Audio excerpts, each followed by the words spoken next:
peuple du Dieu vivant. Nous vous savons nombreux ce soir encore devant vos écrans.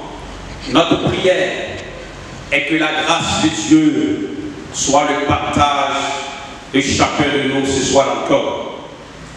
Nous voulons ici bénir le nom du Seigneur pour son serviteur, le pasteur principal, pour tout ce système mis en place afin de maintenir la foi des uns et des autres en éveil en ces temps de difficultés diverses. Que Dieu se souvienne de son serviteur et que sa bonne main se repose constamment sur lui. Amen.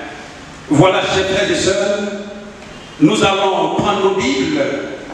Pour ceux qui ont leur Bible à côté, nous allons lire dans Hébreux le chapitre 11, les versets 23 à 29. Hébreux le chapitre 11, versets 23 à 29. C'est dans ce paragraphe-là que se trouve notre sujet de ce soir. Mais je voudrais lire le verset 27. La Bible dit ceci: c'est par la foi que Moïse quitta l'Égypte sans être effrayé de la colère du roi, car il se montra ferme comme voyant celui qui est invisible. Alléluia. C'est par la foi que Moïse quitta l'Égypte sans être effrayé par la colère du roi, car il se montra ferme comme voyant celui qui est invisible. J'aimerais que nous puissions bénir le nom du Seigneur ensemble. Merci notre Dieu, Père de notre Seigneur Jésus-Christ. Merci pour l'occasion que tu nous donnes de pouvoir écouter ta parole ce soir. Ta parole est esprit et vie. Oh, c'est pourquoi nous prions que, en lisant, en écoutant par le Saint-Esprit, eh bien que la vie nous soit communiquée ce soir. Là où il y avait des menaces de mort, là où il y avait une atmosphère de mort, là où, Seigneur, il y avait une main ténébreuse provoquant la mort, au nom de Jésus, que la vie de Dieu soit communiquée ce soir. Bénis l'écoute de ta parole dans nos cœurs, fais-nous du bien ce soir, et que ton nom entier, gloire et honneur. Tout cela au nom de Jésus. Amen. Alléluia. Que Jésus-Christ soit glorifié ce soir. Nous tirons notre lecture de ce soir d'un livre d'exhortation, un livre d'encouragement adressé aux croyants juifs dans un contexte de découragement, un contexte de renoncement dû à la persécution au niveau de plusieurs croyants en ce temps-là. Plusieurs, dans l'élan d'abandonner la foi, plusieurs sur le point de se détourner du vrai Dieu, le Dieu de leur salut.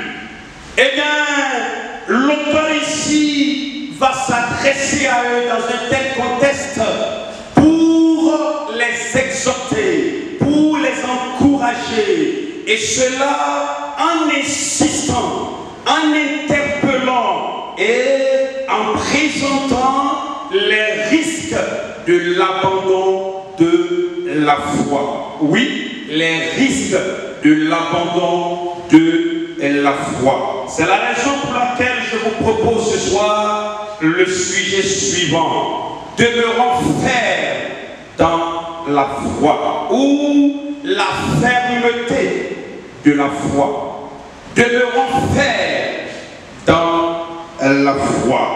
Un tel sujet dans le but d'amener chacun à comprendre non seulement la nécessité de la fermeté dans la vie chrétienne, mais à s'engager à être ferme victoire certaine. Oui, la fermeté de la foi. Le sage auteur du livre dit aux Hébreux, mais ici dans ce chapitre 11 que nous venons de lire, une évidence des effets ou les conséquences de la foi vécues par quelques personnages de l'ancienne alliance dans des situations particulières. Parmi lesquels personnages nous allons nous intéresser à l'un d'eux, en l'occurrence le patriarche Moïse. Il sera question à travers l'histoire de son combat en Égypte, découvrir sa vie de fermeté et ensuite dégager les résultats de sa fermeté. Alléluia. C'est pourquoi nous sommes très heureux de vous rappeler ce message que nous avons reçu le mardi au travers de l'ancien bélier qui nous a présenté, n'est-ce pas, des compromissions au cours desquelles Moïse, dans sa conclusion, a été présenté comme quelqu'un qui est resté ferme, quelqu'un qui était résolu. Oui, la fermeté de Moïse. Voici donc ces deux éléments qui vont nous intéresser. D'abord, la fermeté de Moïse. Ensuite, le résultat, ce que cette fermeté a produit.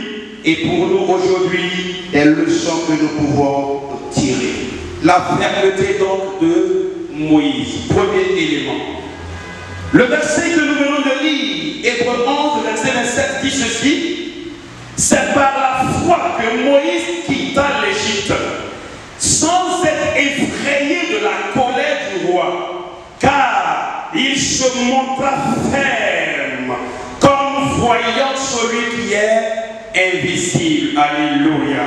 Oh, que Dieu soit béni. L'attitude de Moïse, quand la destinée d'Israël était sous menace, eh bien, a une leçon très importante pour nous aujourd'hui, à savoir la fermeté dans la marche chrétienne ou dans la vie chrétienne. Oui, la fermeté. Le verset 27 en sa partie B dit ceci, car il se montra ferme. Oui, Moïse était un homme ferme. Il avait une mission, il avait un objectif, il avait un but, et face aux différentes compromissions, Moïse se montra ferme. Moïse demeura ferme. En effet, quand on dit être ferme ou la fermeté dans la foi, c'est être constant.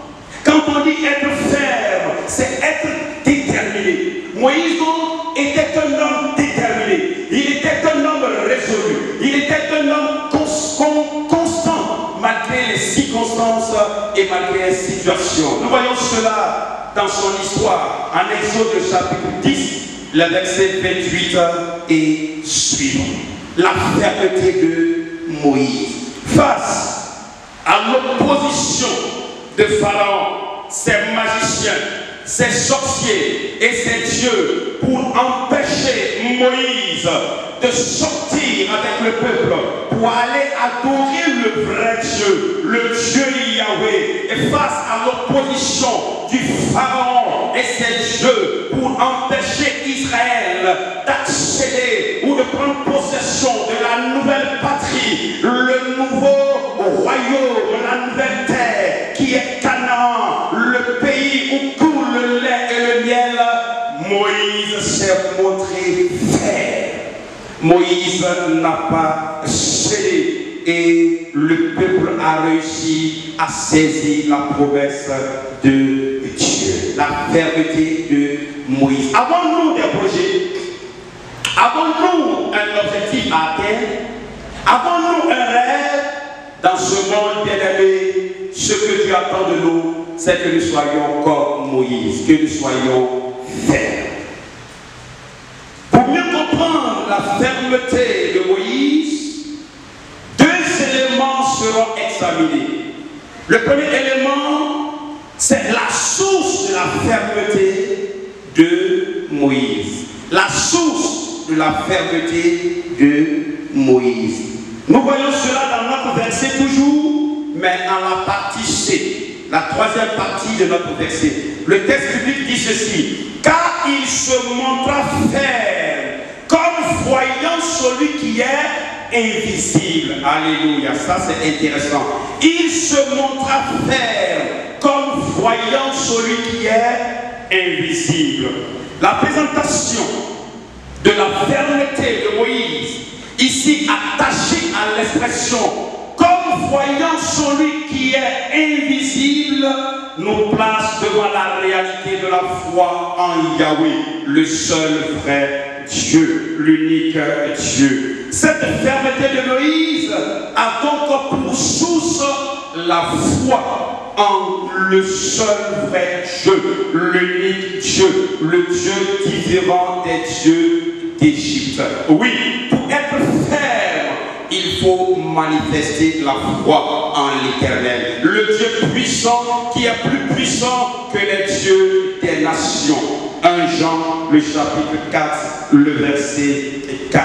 L'apôtre Paul, pour édifier les chrétiens de Corinthe, disait ceci en 1 Corinthiens 16, verset 13.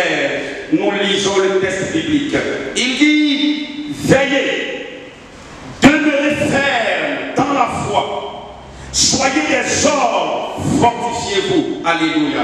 Il dit: soyez fermes dans la foi, soyez des hommes, fortifiez-vous. Oui, quelqu'un qui est ferme, c'est quelqu'un qui est un homme. Ici, quand le texte dit soyez des hommes, et cela parle de la maturité, laquelle maturité a ses racines en l'Éternel, le seul vrai Dieu, et en son Christ, celui qu'il a envoyé pour nous sauver. Oui, soyez des hommes, arrêtons d'être des bébés spirituels, d'être des enfants, mais soyons des hommes mûrs, soyons des femmes mûres, soyons de ceux-là qui ont confiance en l'Éternel, qui croient en ce vrai Dieu. Moïse était ferme, Moïse était un homme. Et l'apôtre Paul dit, il dit soyez des hommes, il dit fortifiez-vous, il dit soyez fermes dans la foi. Peuple du Dieu vivant, nous devons être forts en ces temps de crise. Nous devons être des hommes, nous devons être mûrs, nous devons faire preuve de maturité parce que nous avons la foi en l'Éternel,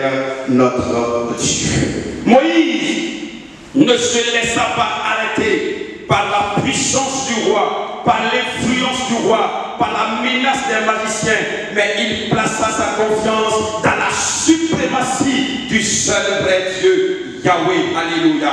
Il plaça sa confiance dans la suprématie et la toute-puissance de l'Éternel. Je suis qu'il a rencontré au buisson ardent. Ça veut donc dire que pour manifester la foi, pour être ferme, eh bien, il faut avoir préalablement rencontré le Dieu de la foi. Alléluia. Oui, rencontrons l'Éternel notre Dieu. Ce n'est pas compliqué pour rencontrer l'Éternel. Pour faire une rencontre avec Dieu, eh bien, la Bible dit qu'il nous a donné la vie éternelle. Et cette vie se trouve en son Fils Jésus-Christ. Celui-là donc qui a le Fils, il a la vie de Dieu. Celui qui n'a pas le Fils, non seulement il n'a pas la vie de Dieu, mais la colère de Dieu demeure sur lui. Il y a un moyen pour rencontrer l'Éternel, le Dieu vivant. C'est en s'approchant du trône de la grâce, en reconnaissant Jésus qu'il a envoyé comme le sauveur de l'humanité, et en s'ouvrant à lui, en lui donnant son cœur, eh bien, on peut trouver Dieu. Jésus-Christ est donc le moyen par lequel nous pouvons retrouver Dieu. Moïse a rencontré Dieu au buisson ardent. Et la Bible dit, il se montra ferme. Quelle leçon nous pouvons tirer de la fermeté de Moïse quand nous connaissons la source de sa fermeté? Eh bien, en ce temps de difficulté, nous devons valoriser par-dessus toutes choses la puissance de notre Dieu et la fidélité de notre Dieu par la prière persévérante. Oui, en manifestant notre foi, nous montrons que notre Dieu est au-dessus de tout et de tous. Que le Seigneur puisse nous servir. Deuxième élément pour comprendre la fermeté de Moïse, après avoir vu la source de sa fermeté. Ici, il est important de remarquer que la fermeté caractérise les hommes et les femmes de foi. Toujours dans notre verset 27, cette fois-ci à la partie A. Il dit, c'est par la foi que Moïse quitta l'Égypte sans être effrayé de la colère du roi. Oui, Pharaon était un homme dangereux. Pharaon était menaçant. Pharaon était un homme rigide, un homme qui l'entraînait dans des compromissions. Mais la Bible dit, par la foi, il quitta l'Égypte sans être effrayé par la colère du roi. Oui, celui qui vit par la foi réagit face aux circonstances en fonction des réalités invisibles, sans s'arrêter sur les domaines visibles. Même lorsque les choses semblent être en contradiction avec les promesses du Seigneur, il demeure solide et constant. Hébreux le chapitre 11, le verset 1. Hébreux le chapitre 11, le verset 27. Dans l'ensemble de la Bible, un élément caractérise les hommes et les femmes de foi. Des hommes et des femmes qui brillent le vrai Dieu.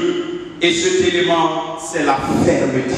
Oui, la fermeté. Je veux relever 3 domaines où l'appel est lancé aux croyants à la fermeté.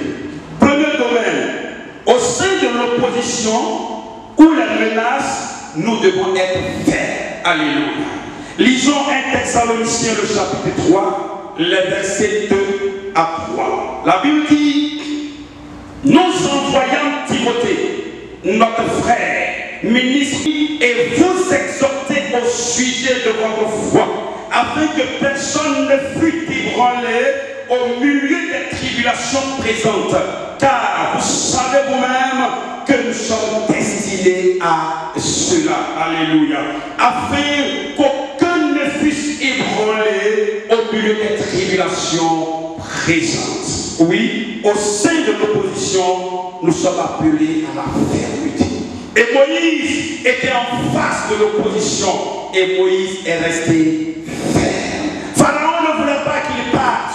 Et c'est pourquoi il y a eu des compromissions. Mais la Bible dit, Moïse resta ferme. Deuxième domaine où l'appel est lancé à la fermeté. Face aux attaques du diable, nous devons être fermes. Oui, notre adversaire est rusé. Et face à ces attaques, nous devons être fermes. Lisons 1 Pierre, le chapitre 5, le verset 8 à 9. Et le verset 9. Il dit, résistez-lui avec une foi ferme, sachant que les mêmes souffrances sont imposées à vos frères dans le monde. Il dit, résistez-lui avec une foi ferme, face aux attaques de Satan et ses démons, les sorciers, les associés du diable, les occultistes, les satanistes, enfants de Dieu. Nous devons être fermes. Lisons également Éphésiens le chapitre 6, le verset 11 à 13. Laissez-moi lire le verset 11. La Bible dit, revêtez-vous de toutes les armes de Dieu, afin de pouvoir tenir ferme contre les ruses du diable. Alléluia. Bien-aimés, les croyants de Christ Jésus doivent être fermes face aux attaques du diable, car ils visent notre foi. Oui, en nous attaquant, ils visent notre foi. Ils nous attaquent pour nous amener à renoncer justement à l'objet de notre foi qui est le Christ Jésus. Mais la Bible dit, soyez fermes. Un troisième élément où l'appel à la fermeté a été lancé. L'enfant de Dieu doit être ferme dans l'attachement à la parole. Oui, Moïse, en rencontrant Dieu, a entendu une parole.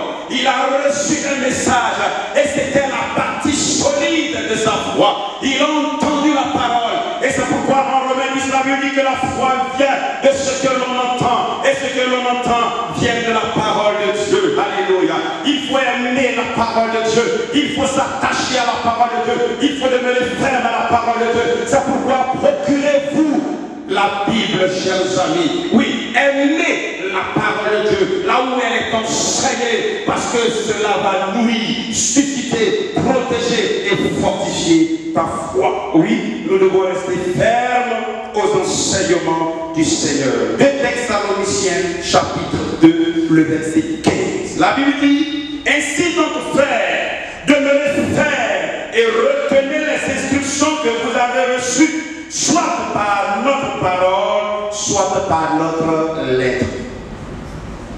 Demeurons fermes et retenons fermement. Il faut donc s'attacher aux Écritures. Voici présenter la fermeté de Moïse. Abordons donc le deuxième point pour terminer.